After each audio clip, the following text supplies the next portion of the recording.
Imagine a normal day. Students wake up, get dressed, and goes to school like any other morning. Classes begin. Friends are talking, teachers are explaining the lessons. Everything seems ordinary. But slowly, something starts to change. The student begins to hear a voice calling their name, even though no one is speaking.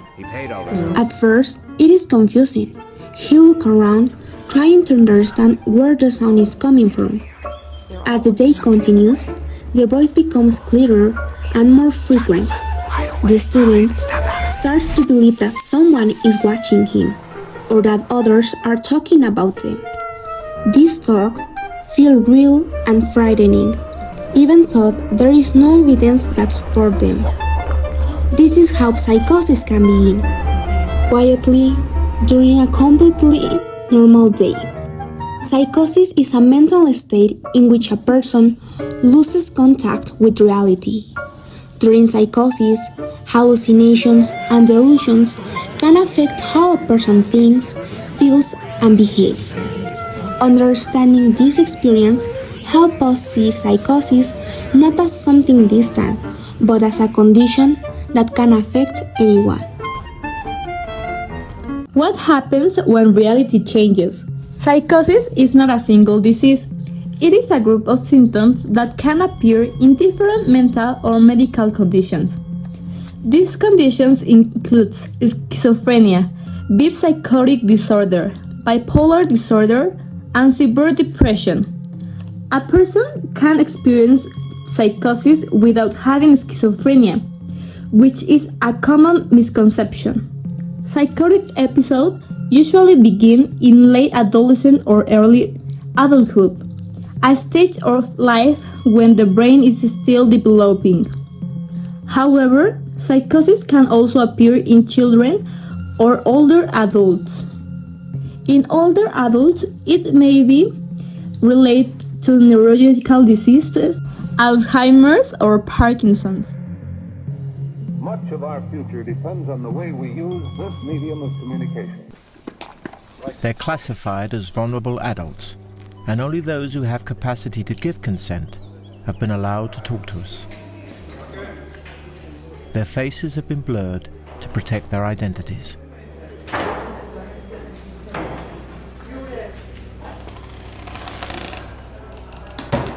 What do you like when you're not on medication? I'm quite a nasty person. I'm quite violent, or very violent in most circumstances. Very antisocial. I don't like spending time with people. Paranoid. Very paranoid. Every person is around me thinking what's their intention, and sometimes I come very close to attacking people because I'm thinking that they're going to do something to me, and I don't want to get hurt first. I remember one time without my medication, I think it was like 11 months locked in a cell, segregated, due to the fact that I was too dangerous to come out. 24-year-old Alex arrived at Broadmoor 7 months ago. He was serving a life sentence in a dedicated prison unit for highly dangerous prisoners. They could no longer manage him. When I was younger, we chased a seagull all around my council estate, right? With a box, because I had a broken... Now on an admissions ward, he's been diagnosed with mental illness and personality disorder and put on medication.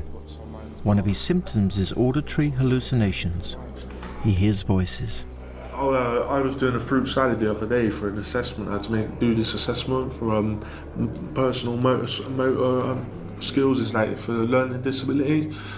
And I was cutting a mango, and I've never used a sharp knife. In the 7 years I've been away, I've not used a sharp knife, and I was shaking, literally. I've nearly cut my fingers off because the voices were telling me to attack the people in the room with the knife, and it was goading me into it. And I thought, I can't do that. So I managed to finish the fruit salad, and I felt, wow, like what achievement. Because most probably a year ago, 2 years ago, I would have done it, you know.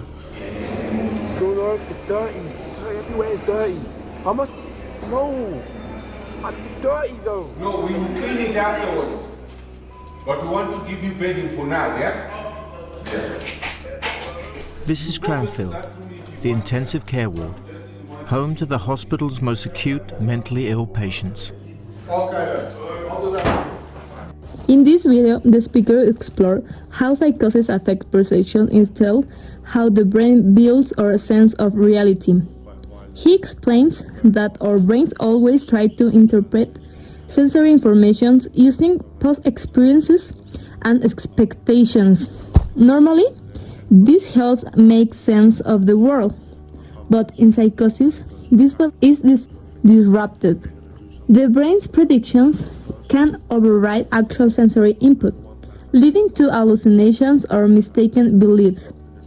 So a person may see or hear things that are not really there because their brain is too heavily relying on its own internal model of what should be happening.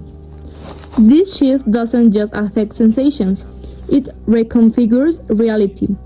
What others see as normal, someone experiencing psychosis may experiences as entirely different, yet equal real to them.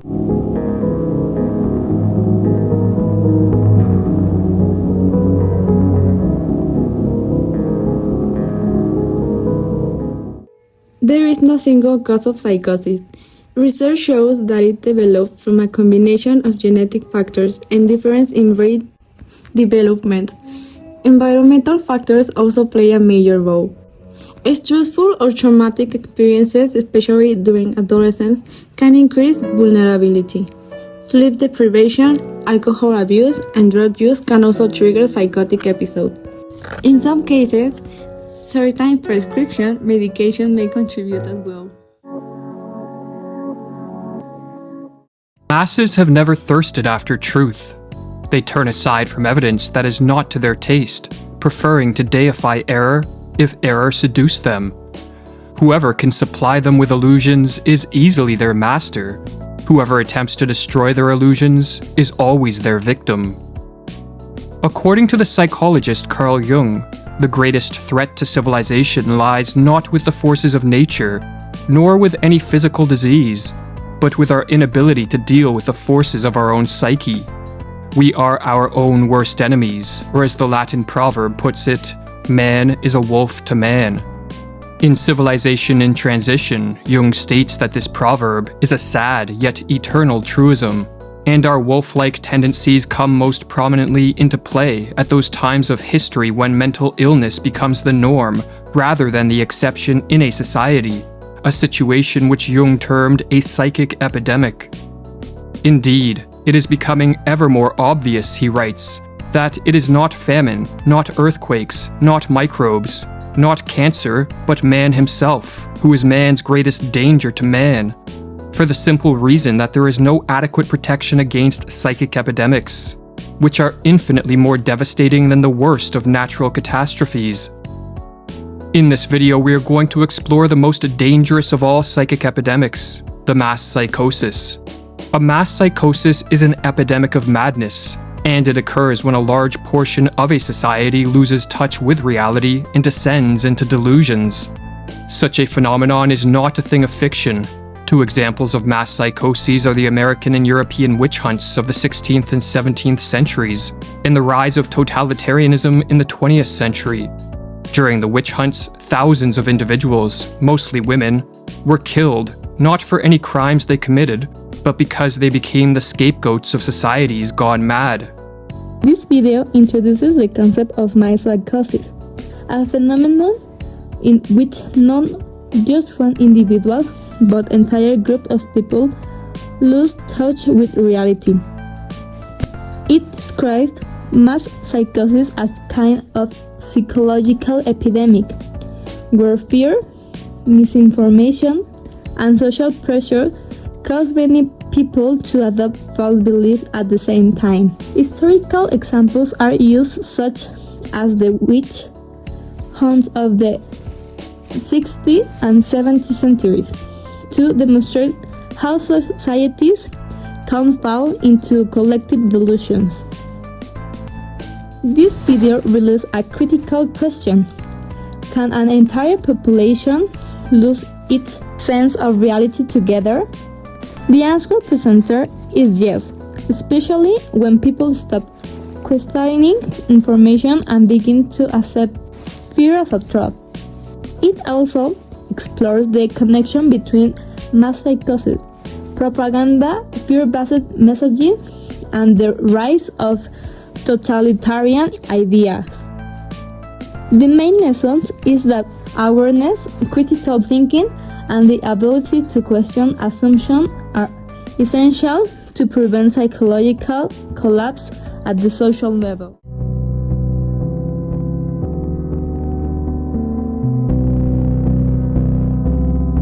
Psychosis deeply affects how a person thinks and perceives the world.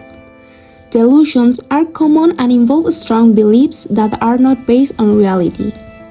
Hallucinations may involve hearing voices, seeing things, or feeling sensations that others do not experience. Before a full psychotic episode, warning signs may appear. These include difficulty concentrating, sleep problems, increased distrust of others, and social withdrawal. Academic or work performance may decline, and personal hygiene may be neglected. Let's demystify what those terms mean. What are psychosis? What is schizophrenia? Yes. Psychosis can describe a state of having a change in behavior, change in perception, maybe starting to, I think classically you hear about things like hallucinations, starting to hear things or see things that aren't there, that other people don't experience, maybe developing false beliefs, thinking that other people are talking about you, thinking that maybe somebody's following you or going to hurt you. But there are other symptoms of psychosis that are not always recognized as psychosis. Thought disorder, having some kind of alteration in the flow of thought.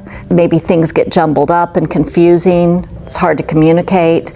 And then there can also be what are called negative or deficit symptoms, a loss of interest or pleasure, maybe not showing very much emotion, not showing motivation. So it's really all of those things together. And psychosis can characterize a lot of different situations. So for example, somebody could be high on drugs and show psychotic symptoms. Chemically induced. Right, chemically induced. There can be rare medical problems that can cause psychosis, like a brain tumor, for example, could cause a psychotic symptom. But the most common forms are schizophrenia, and then sometimes mood disorders such as bipolar, manic depression, or depression can have psychotic symptoms along with them. This video focuses on the specific symptoms of psychosis that mental health professionals use when making a diagnosis.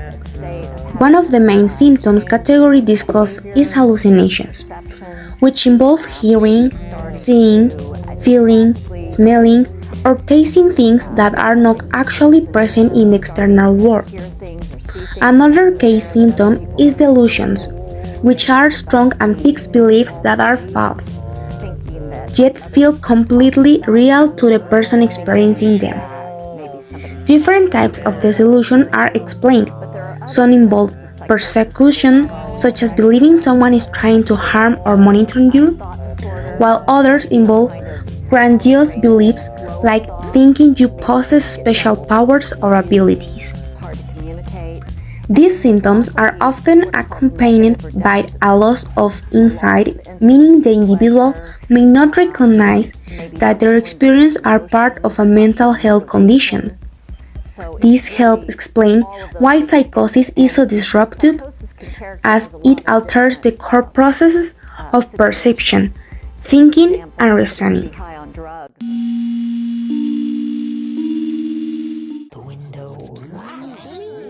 This video offers deeply human perspective by simulating how a person with schizophrenia might experience the world. It combines realistic sound effects with everyday background noise, illustrating how perception can be overwhelming, confusing, and distorted during psychosis. The simulation helps viewers develop empathy by showing that these experiences are not voluntary or imagined, but are the result of altered sensory and cognitive processes. The video also highlights an important message. With proper training, including medication, therapy, and social support, many people with schizophrenia are able to manage this experience and live meaningful, fulfilling lives.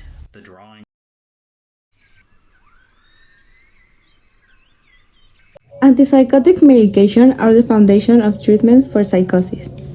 These medications work mainly by regulating dopamine activity in the brain, which helps reduce hallucinations and delusions. There are different types of antipsychotics, each with specific effects and side effects. That is why treatment must always be personalized and supervised by a medical professional.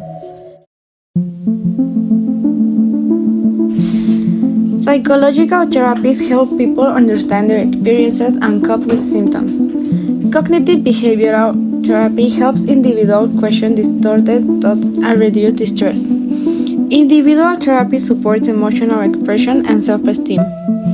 Family therapy educates relatives and creates a supportive home environment. Psychosocial rehabilitation focuses on restoring daily skills and independence. Together, these treatments address not only symptoms, but also quality of life.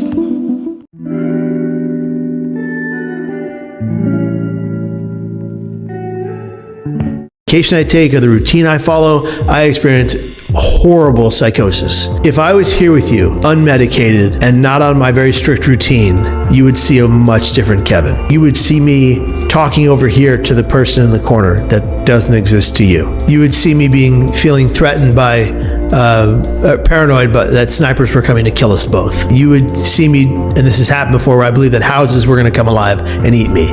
This short video offers a brief but powerful glimpse into what it can feel like to live with psychosis. Living with it is not simply having unusual thoughts. It is a condition that affects how a person perceives, interprets, and responds to the world around them. Everyday sounds, lights, and conversation can feel unusually intense, confusing, or even threatening.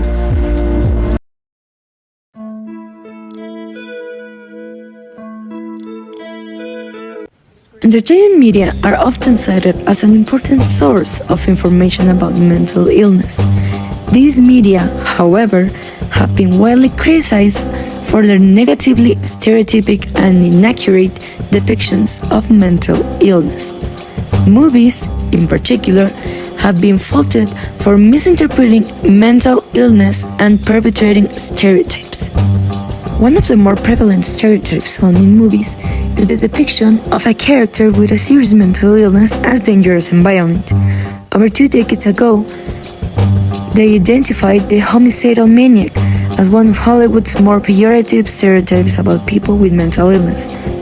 Psychosis representation in film and media has led to the stigmatization and misunderstanding of this illness, showing completely different attitudes in comparison to the real experience. The understanding of psychosis can lead us to become more empathetic with people who suffer from it, and critical about what we see in social media.